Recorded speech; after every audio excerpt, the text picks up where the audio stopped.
Dhanik Bharat educational institutions inter IIT JEE NEET admission open. నమస్తే. ప్రస్తుతం BRS భవన్లో ఉన్నాం.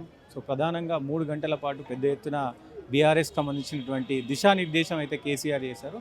సో దాంతోపాటు బోర్ల రామరెడ్డి ఉన్నారు మనతో పాటు. కేసీఆర్ని ఇప్పుడే కలిసి బయటికి వచ్చిన పరిస్థితి కనబడుతుంది. ఏం చెప్పారు సారు? అంటే 2.5 సంవత్సరాలు అవుతుంది కాంగ్రెస్ ప్రభుత్వం వచ్చి. ఏం చర్చించారు? ఏం లేదు, ఆ 2.5 సంవత్సరాల్లో కాంగ్రెస్ గవర్నమెంట్ చేసినటువంటి పనుల మీద ఆ గవర్నమెంట్ వైఫల్యం చెందిన దాని ప్రతి విషయంలో కూలంకుషంగా చెప్పడం జరిగింది. ఇది ఒకటి కాదు, రెండు కాదు, చాలా అన్ని విషయాలలో. నిన్న మొన్న కూడా రైతు బంధు భరోసా పేరు పెట్టి వేస్తామని చెప్పి 1 ఎకరానికి వేసి ఆయన వంగబడి లేకుంటే లేస్తలేడు. ఈ 70-80 ఏళ్ళ ముసలమ్మకు వచ్చిన రోగం వచ్చినట్టుగా ఎకరానికి వేసే ఎరగబెట్టింది ఆయనకు. ఇవన్నీ ఒకటి కాదు, ఏది విషయంలో అయినా అన్నిటిల్లో వైఫల్యం అది. దాని మీద దాదాపు ఒక 3 గంటల సేపు కూలంకుషంగా చర్చించి దిశానిర్దేశం. ఇప్పుడు ఈ ప్రభుత్వం వచ్చిన తర్వాత కొంత వాటర్ రావట్లేదు, గ్రౌండ్ వాటర్ కూడా తగ్గిపోయింది అనేది గ్రౌండ్ స్థాయిలో, అంటే గ్రామాల్లో పెద్ద ఎత్తున కొంతమంది మొత్తుకుంటున్న పరిస్థితి కనబడుతుంది. దాని గురించి ఏమైనా ప్రస్తావించారు? అంటే గ్రామ స్థాయిలో ఇప్పుడు వాటర్ సోర్సెస్ ఏది, ఇప్పుడు మన కాళేశ్వరం కావచ్చు, నాగార్జున సాగర్ కావచ్చు, ఆ నీళ్లు వచ్చినంత వరకు పర్వాలేదు. కాకపోతే ఆయన నడిపినటువంటి లిఫ్టుల ద్వారా ఉన్నది చూసినరా, అవి సరిగ్గా నడిపియక, దానికి మేనేజ్మెంట్ సరిగ్గా లేక అవి వెనకబడటం, ఆ ప్రాంతాలలో బాగా నీళ్ళ దెబ్బ కొట్టింది. అది ఏ ప్రణాళికలు ముందంటే పార్టీకి సంబంధించి కావచ్చు, ఏ ప్రణాళికలు రైతుల విషయంలో ఏం దిశానిర్దేశం చేశారు రైతులకు సంబంధించినటువంటి విషయాలు? రైతులకు సంబంధించిన విషయానికి వస్తే అన్నీ ఇప్పుడు మనకు కొనుగోలు విషయాలు కావచ్చు. ఇప్పుడు కొనుగోలు కేంద్రాలు పెట్టారు. ఏ కొనుగోలు కేంద్రంలో కూడా సరిగ్గా కొనుగోలు జరగటం లేదు.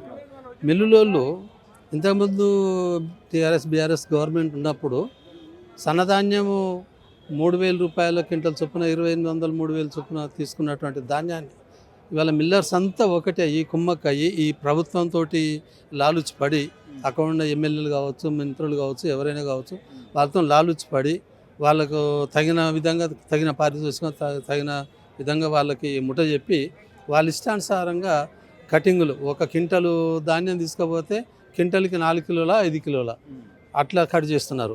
సన్నధాన్యం అని పెట్టాడు ఆయన. సన్నధాన్యానికి ఏది మన బోనస్ ఇస్తా అన్నాడు. సన్నధాన్యానికి ఇవ్వడం ఏంది, ఇస్తే అన్ని ధాన్యాలకు ఇవ్వాలి, లేకపోతే కౌలుకి కూడా కలిసి వస్తుంది. అంతేగాని సన్నధాన్యం ఎట్లాగో ఆయన మార్కెట్కి తేడు, ఏది ఐకేపీ సెంటర్కి తేడు, అవి ఎండబెట్టాలి. 17-16% ఎండబెడితే ఆయన కల్పించిన బోనస్ కంటే కూడా ఎక్కువ ఎండిపోతుంది. అది ఏం ఫాయిదా ఉండదు. అందుకని రైతు నేరుగా మిల్లుకు పోవటమే నాణ్యం అనుకొని పోతాడు. ఆ మిల్లుకు పోతే ఈ రైతులను పట్టి పీడిస్తున్నారు ఆ మిల్లు వాళ్ళు. 1 క్వింటల్కి 5 నుంచి 6 కిలోలు 7 కిలో, ఒక కాయనకు 10 కిలోల దాకా కూడా కట్ చేసిన రోజులు ఉన్నాయి. మా దగ్గర మిర్యాలగూడ కావచ్చు, నల్గొండ కావచ్చు, మల్లెపల్లి కావచ్చు, ఆలయ కావచ్చు. అట్లా విపరీతమైనటువంటి కటింగ్ చేసి రైతులను గోస తీపిస్తారు. ట్రక్ సిటీ ఇవ్వంటే మామూలుగా కాదు, ఎంత ఇబ్బంది పెడుతున్నారంటే అంత ఇబ్బంది పెడుతున్నారు.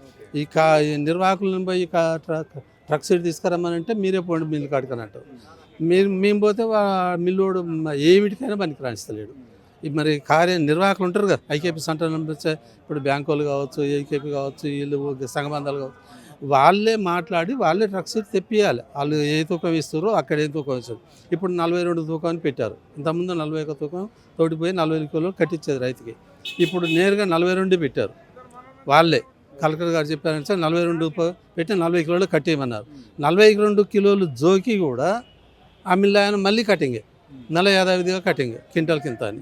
ఎంతకని ఇక రైతు ఎంత దూరం పోయి మాట్లాడతారు, ఎవరితో మాట్లాడా ఏం చెప్పుకోవాలి? కానీ బయటికి కేసీఆర్ బయటికి రావట్లేడు, రైతుల గురించి మాట్లాడతలేరు, అసలు తెలంగాణ ప్రజల గురించే మాట్లాడతలేరు అనేది కూడా బయట. ఈ బయట మాట్లాడినా, లోపల మాట్లాడినా, ఎక్కడ మాట్లాడినా ఇప్పుడు రోజు కాకి మొత్తుకున్నట్టు మొత్తుకుంటున్నావు నువ్వు. ఏదైనా చక్కగా అవుతుందా? ఏ ఆఫీసర్ అన్నా, ఏ క్లర్క్ కానించి కలెక్టర్ దాకా నువ్వు కాకి మొత్తుకుంటే మాత్రం ఏమైనా చేస్తున్నారా వాళ్ళు? బయటకు వస్తుండా, ఇస్తలేడా, అది కాదు. యంత్రాంగం అనేది ఏంటో ఎట్లా ఉండాలంటే, పాలన దక్షత ఎట్లా ఉండాలంటే, ఇప్పుడు మనం 4 పాలకలను పెట్టుకుంటాం, అతను పని చేయాలి, ఎక్కడో అక్కడ పని చేయాలి.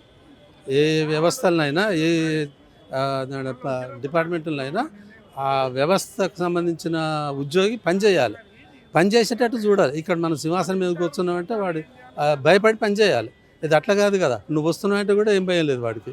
ఇక నువ్వు బయటకు వస్తే లోపల ఉంటుంది ఎక్కడ ఏం మొత్తుకుంటే. చెప్పారు సార్ ప్రధానంగా రైతుల విషయంలో కావచ్చు, మీరు గతంలో బోర్లేసి ఇదైన పరిస్థితి ఉంది. సో రైతుల గురించి ఏం డిస్కస్ చేశారు? ఎందుకంటే 2.5 సంవత్సరాల్లో ఆర్ధనార్థాలు వినబడుతున్నాయి అనేది పెద్ద ఎత్తున అందరికీ తెలిసిన విషయమే. సో ఆ విషయంలో ఏమైనా పర్టికులర్గా మాట్లాడారు? ఆ విషయంలో పర్టికులర్గా మాట్లాడాలంటే రైతులకి ఇప్పుడు ఆ బోనస్ అనేది అన్ని ధాన్యాలకి ఇవ్వాలి, అన్నిటికీ ఇవ్వాలి.